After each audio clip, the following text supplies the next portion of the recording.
Now to those wildfires burning across the Carolinas. As we speak, nearly 250 firefighters from several states are in western North Carolina battling 3 separate wildfires. Officials are urging people nearby to leave the area immediately. Meanwhile, we're not the only area dealing with this situation. NBC's Kathy Park has the latest on the conditions.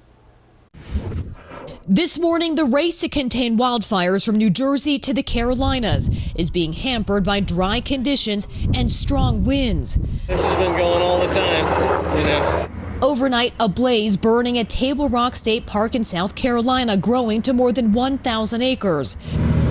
As crews tackle the tough terrain with critical water drops from the air.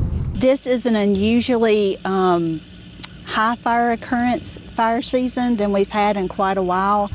In neighboring North Carolina, 3 active wildfires are burning, triggering mandatory evacuations in the western part of the state. We called in multiple fire departments to come assist us. Officials warning residents living close to the flames to leave now or risk being trapped, even killed. Those fires hitting areas still recovering from Hurricane Helene 6 months ago. Farther up the East Coast in New Jersey, a wildfire that erupted Saturday in Wharton State Forest is now largely contained, but not before flames scorch more than 2,300 acres. And the fires aren't the only wild weather. In Mississippi, 2 possible tornadoes touching down on Sunday. This twister visible from the road in Rolling Fork. Back in South Carolina, with the wildfires not letting up, officials hope they'll get a little help from Mother Nature.